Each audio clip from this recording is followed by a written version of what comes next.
Salut à toutes et à tous, bienvenue dans le psaume de Priscilla School of Money, deuxième leçon. Dans cette leçon, on va voir pourquoi l'argent ne doit plus être un problème pour les femmes.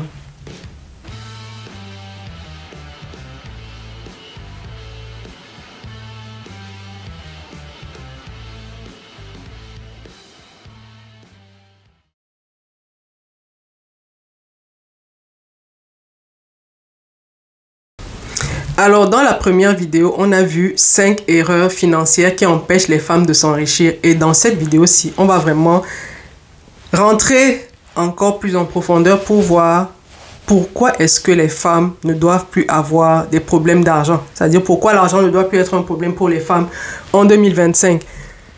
Personnellement, j'aimerais vous dire que quand je marche au Canada et même ailleurs, je vois tellement d'opportunités, je vois tellement de possibilités de gagner de l'argent, pas forcément de s'enrichir, parce que l'idée de toute personne, c'est pas forcément de s'enrichir, mais d'avoir quand même un minimum.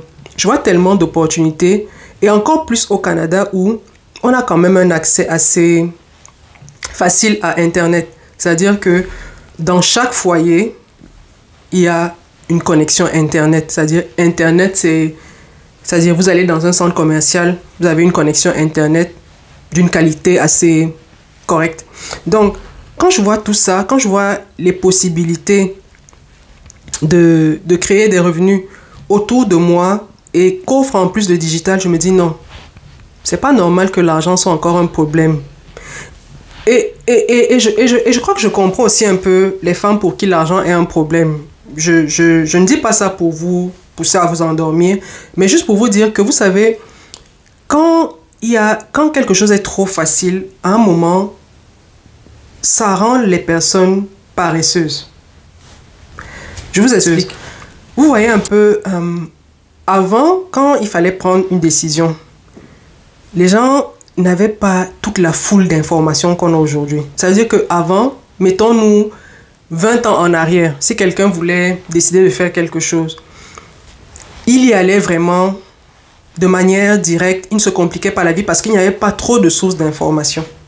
Mais aujourd'hui, quand quelqu'un veut prendre une décision, il va tellement tourner et retourner la question, vouloir c'est-à-dire mitiger le risque, vouloir limiter, c'est-à-dire les chances pour lui d'échouer, que ça va le paralyser, c'est-à-dire il va suranalyser. Et ça, c'est lié à quoi? C'est lié au fait que de plus en plus, il y a de l'information qui est disponible. Ça veut dire qu'aujourd'hui, quand quelqu'un veut peut-être décider de la ville dans laquelle il va s'établir, s'il l'avait fait 20 ans avant, c'est-à-dire il n'avait pas retourné la question dans 1001, c'est-à-dire dans 1000... Non. Il allait aller et se dire, ok, j'y vais, je vois ce que ça va donner, et si ça ne marche pas, je me rabats ailleurs.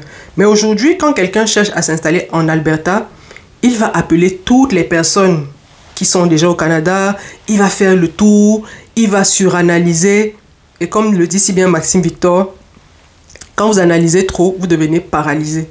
Donc, je comprends qu'aujourd'hui, les opportunités sont tellement à notre portée que finalement, on finit par suranalyser.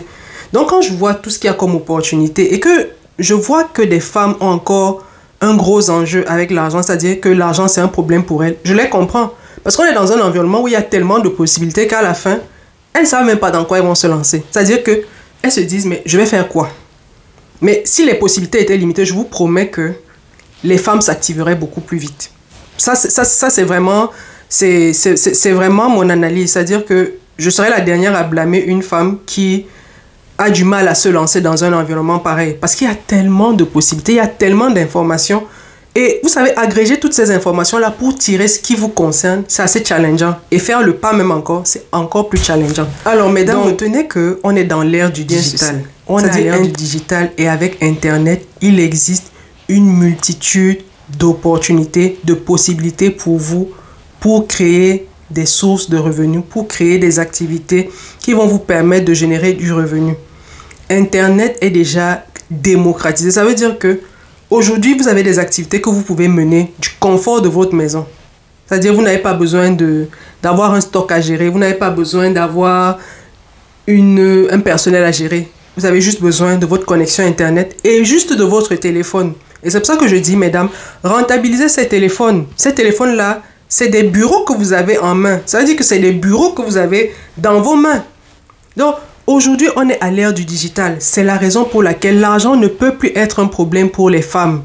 Et les femmes qui se demandent, mais qu'est-ce que je vais donc faire avec le digital? Qu'est-ce que je peux faire? Je vais vendre quoi? Mais écoutez, seulement cette plateforme YouTube, le simple fait d'être sur YouTube, est-ce que vous savez que YouTube paye les personnes qui créent du contenu, comme je suis en train de le faire? C'est-à-dire, le fait pour moi de faire une vidéo, d'avoir validé un certain nombre de critères, on s'entend, mais à un moment, ça me rend éligible à recevoir de l'argent de YouTube. Parce que quand vous créez du contenu, ça veut dire que vous ramenez du trafic, vous créez du trafic sur la plateforme, et à un moment, ça donne la possibilité à YouTube également de pouvoir placer les publicités. Et c'est comme ça que YouTube rentabilise son business model. Donc, vous aussi, vous avez la possibilité. Ne me dites pas que vous n'avez pas un téléphone, vous avez un téléphone. Ne me dites pas que vous ne voulez pas apparaître à l'écran parce qu'aujourd'hui, il y a des solutions pour les personnes qui ne veulent pas qu'on voit leur visage. Donc, on est à l'ère du digital, mesdames. L'argent ne doit plus être un problème pour les femmes. Quelle est votre excuse? Dites-moi. C'est-à-dire que quand vous me dites, j'ai les enfants à la maison, j'ai envie de vous dire, les enfants ne passent pas toute la journée avec vous. Vous pouvez même créer du contenu avec vos enfants. Vous pouvez cacher leur visage. Vous pouvez... Il y a tellement... Combien de vidéos vous voyez où des personnes sont avec leurs enfants ou intègrent leurs enfants dans la conversation? Je ne dis pas de présenter vos enfants, mais je dis juste que à un moment, on sait que l'enfant va faire du bruit et la personne qui a la chaîne YouTube, par exemple, va vous dire, vous savez que je suis à la maison avec mon enfant. Donc, quelle est vraiment votre excuse? C'est-à-dire que on a éliminé la possibilité pour vous d'aller chercher du financement. Vous n'avez pas besoin de financement. Quelle est votre excuse pour ne pas utiliser Internet, pour ne pas toute transparence? Quand vous dites que l'argent est un problème pour vous, quelle est l'excuse que vous utilisez? Parce qu'aujourd'hui, je vous dis, il y a des business que vous pouvez lancer sans avoir besoin de stock. Ça veut dire que vous n'avez pas besoin d'avoir une marchandise physique que vous vendez. Aujourd'hui, seulement avec votre téléphone, vous pouvez gagner de l'argent. Il y a énormément de possibilités pour vous faire de l'argent. Alors, sachant tout ça, c'est quoi votre excuse? Est-ce que c'est vraiment l'enfant qui reste à la maison avec vous? Dites-moi. Est-ce qu'en toute transparence, cet enfant-là est vraiment la raison pour laquelle financièrement, vous n'arrivez pas à développer une activité? Est-ce que c'est vraiment ça votre raison? Et quand je vous dis transparence, ça veut dire que placez-vous face à vous-même dans le miroir et regardez-vous. Dites-vous bien que c'est vraiment à cause de cet enfant-là. Est-ce que vous êtes capable de confirmer que oui, cet enfant m'empêche de gagner de l'argent parce qu'il reste à la maison avec moi? Soyons vrais avec nous-mêmes. C'est-à-dire chacune va faire son analyse face à elle-même et décider et prendre la décision et répondre. Est-ce que c'est vraiment les enfants qui nous empêchent, nous femmes aujourd'hui, en 2025, d'avoir des activités génératrices de revenus grâce au digital? Alors l'autre raison pour laquelle l'argent ne doit plus être un problème pour les femmes, c'est tout simplement parce qu'aujourd'hui, plus que jamais, l'accès aux informations, l'accès à l'éducation financière est plus que jamais accessible. Ça veut dire qu'aujourd'hui, si vous voulez savoir comment fonctionne l'argent, vous savez où vous pouvez trouver cette information. Vous avez des chaînes YouTube où des femmes donnent des conseils. Vous avez tellement de ressources à votre disposition. Déjà pour que vous puissiez vous éduquer financièrement vous-même. C'est-à-dire, n'attendez pas forcément que ce soit un cours formel qu'on vous donne à l'école. Repérez un créateur de contenu en qui vous avez confiance. Vous avez eu le temps de regarder, de voir que dans ses contenus, il donne de bons conseils. Oui, il ou elle donne de bons conseils. Et abonnez-vous à cette chaîne-là. Prenez pour cette année, peut-être pour un mois, pour objectif de vous cultiver financièrement, de comprendre comment fonctionne l'argent dans le pays où vous vivez, c'est-à-dire le pays où vous vivez, comment fonctionne l'argent dans ce pays-là, quelles sont les règles en matière d'impôts, quelles sont les règles en matière fiscale, comment faire pour payer moins d'impôts, vous, avec votre famille, quelles sont les dépenses, comment vous pouvez payer moins, comment vous pouvez économiser sur votre budget. Et ce type d'objectif-là. Parce qu'aujourd'hui, écoutez, l'information, c'est tellement disponible que je ne sais pas le sujet sur lequel vous allez faire des recherches et que vous ne pourrez pas, et pour lesquels vous ne trouverez pas des réponses sur Internet. C'est-à-dire que l'information est tellement accessible. Si même sur Internet, vous ne trouvez pas les informations, mais dans tous nos quartiers, il y a des bibliothèques, allez dans les bibliothèques, faire des recherches. Donc, donnez-vous aussi les moyens de maîtriser les sujets qui vous tiennent à cœur. N'attendez pas toujours que ce soit un cours formel à l'école. Investissez en vous-même, investissez en vous-même. Dites-vous, cette année, je veux comprendre comment fonctionne l'argent dans ce pays. Je veux savoir ce que je peux faire dans mon coût pour qu'on paye moins d'impôts. Déjà, les factures de garderie des enfants, comment elles sont traitées sur le plan fiscal. Ouais, il y a tellement de ressources à notre disposition, à notre portée que, écoutez, l'argent, vous devez maîtriser comment ça marche dans un pays comme le Canada. Vous devez maîtriser ça. C'est-à-dire que c'est un des piliers de votre réussite. Comprendre comment l'argent marche au Canada, c'est un élément fort de votre réussite. Alors, la troisième raison pour laquelle je considère que l'argent ne doit plus être un problème pour les femmes, c'est que nous, les femmes, vraiment, en toute humilité, on sait gérer les choses. C'est-à-dire que les femmes, on a ce don-là. On a ce don-là. C'est-à-dire que je ne sais pas comment Dieu a fait les choses, mais quand une femme tient les cordons de la bourse, elle est capable de c'est-à-dire de multiplier un $100, de le transformer en un $500. Les femmes, on a ce pouvoir-là, on a cette capacité-là. La femme sait reproduire, la femme sait multiplier. C'est-à-dire c'est un don. Et les femmes qui en sont conscientes, je vous assure qu'elles font des merveilles et dans leur couple et dans leur famille. Les femmes font des merveilles, c'est-à-dire que il y a des femmes, vous leur remettez une somme, une carte de crédit. Prenons cet exemple, vu qu'on est en Amérique du Nord, vous leur remettez une carte de crédit de $2000.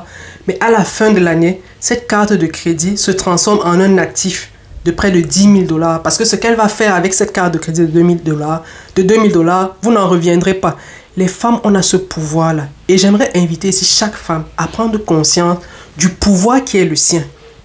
Vous avez un pouvoir, vous avez le pouvoir, vous savez gérer les finances. Donc pourquoi vous considérez que l'argent, c'est pas pour vous? Pourquoi vous considérez que c'est pas quelque chose auquel vous devez vous intéresser dans votre couple? Que c'est le travail de votre mari, ça, c'est-à-dire s'occuper des finances. Pourquoi?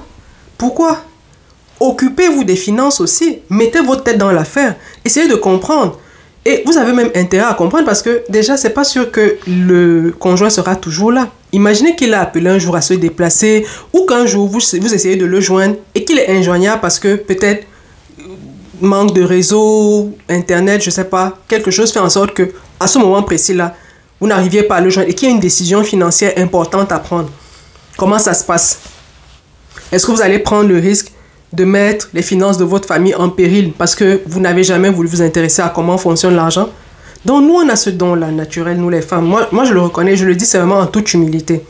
Les femmes, vraiment, au-delà du fait qu'elles sont naturellement douées pour gérer de l'argent, elles savent multiplier l'argent. Donc mesdames, c'est pour ça que l'argent ne doit pas être un problème pour vous. Parce que vous avez en main un pouvoir, le pouvoir de multiplier quelque chose. Vous avez le pouvoir de multiplier. Regardez sur Internet, allez sur TikTok. Combien de femmes vous avez vues sous vos yeux partir de zéro? Et aujourd'hui, ces femmes pèsent lourd. Non seulement sur TikTok, mais également dans leur activité, dans ce qu'elles font. Donc, mesdames, raison de plus pour que l'argent ne soit plus un problème pour vous. On a un don inné. On a cette capacité-là à multiplier. Donc, chaque fois que vous allez vous dire que l'argent n'est pas pour vous, rappelez-vous que vous êtes capable de multiplier. Vous avez le pouvoir de multiplier. Vous avez le pouvoir de reproduire tout ce qui passe entre vos mains. Et je sais que si on vous donne de l'argent, si on vous donne la bonne idée, si vous trouvez la bonne idée, si vous vous donnez les moyens, vous allez multiplier ce que vous avez. La dernière raison pour laquelle je considère que l'argent ne doit plus être un problème pour les femmes en 2025, c'est parce qu'on est en 2025. Mesdames, je ne sais pas si vous réalisez, je ne sais pas si les femmes prennent souvent le temps de se dire « Hey, je suis en 2025. J'ai eu la grâce d'être vivante en 2025. » Vous imaginez les années où, pour qu'une femme ait non seulement un compte bancaire, pour ne prendre que cet exemple-là, il fallait... Déjà, elle n'en avait même pas l'autorisation, c'est-à-dire elle n'avait pas le droit. Vous imaginez ces années-là où vous n'aviez pas le droit d'avoir un compte bancaire, c'est-à-dire c'était juste les hommes qui avaient le droit d'avoir un compte bancaire. Donc, dans le couple, c'était à l'homme d'aller ouvrir le compte bancaire, donc c'est l'homme qui gérait les finances. Vous imaginez avoir vécu à cette période-là? Est-ce que vous vous imaginez souvent avoir vécu à cette période-là? Moi, je vous avoue que j'aurais certainement... Ma tête aurait... écoutez, de savoir que je vis dans une époque où, financièrement, tout dépend d'un homme. C'est-à-dire que s'il faut avoir un compte bancaire, c'est l'homme qui doit avoir son nom sur ce compte-là. Et tout ce qui est en lien avec l'argent, c'était l'homme. Donc, les dames, on est en 2025. Aujourd'hui, vous avez la possibilité d'aller ouvrir votre compte bancaire. Aujourd'hui, vous avez la possibilité d'avoir une carte de crédit. Aujourd'hui, vous avez un ensemble de droits qui vous sont reconnus. Qu'est-ce que vous en faites? Imaginez un peu les dames des années 1700, 1800 et peut-être même récemment encore en 1900 nous regarder et se dire mais Est-ce que ces dames ont conscience des privilèges qu'elles ont? On a bagarré pour ça. Vous imaginez les dames des années 1800 là. C'est-à-dire que elles n'avaient pas de compte bancaire, elles ne pouvaient rien faire. C'est-à-dire même se déplacer, dire qu'elle va dans un pays chercher la marchandise. C'est son mari qui devait lui donner l'autorisation. C'est vrai qu'aujourd'hui, dans le couple, oui, vous allez aller chercher une autorisation, mais c'est moins marqué que si, non seulement vous deviez recueillir l'autorisation de votre conjoint, c'est-à-dire négocier avec lui, mais aussi qu'il avait besoin de sortir un document pour dire « j'autorise mon épouse à voyager ». Est-ce que vous imaginez? Donc, mettez-vous un peu à la place de toutes ces femmes qui ont bataillé pour avoir les droits dont on bénéficie aujourd'hui et qui, pour nous, ont l'air naturels. Et je vous dis, rien que pour la bataille que ces femmes-là ont menée, mais faut pas que l'argent soit un problème pour nous. Autrement, pourquoi on a donc évolué? Si c'est pour que en 2025, on se retrouve encore là avec des femmes qui ont des problèmes d'argent. Des femmes ont bataillé pour ça. Des femmes ont bataillé pour que des femmes aient des comptes bancaires sans avoir besoin que ce soit un homme qui mette son nom dessus. Ou c'est-à-dire, des femmes ont bataillé pour que des femmes soient autorisées à voyager, pour que des femmes aient le droit de voyager sans que ce soit leur époux qui leur dise voyage ou ne voyage pas. Et je dis bien sûr que dans le couple, on va s'accorder que oui, vas-y, voyage à telle période, il n'y a pas de souci. Mais, mesdames, prenez conscience des droits qui sont les vôtres. Prenez conscience des privilèges que ce temps, que cette époque que vous vivez vous donne. 100 ans, 300 ans en arrière, je suis sûr que vous auriez raison. Mais aujourd'hui, c'est quoi votre excuse? Pourquoi l'argent est un problème pour vous en 2025?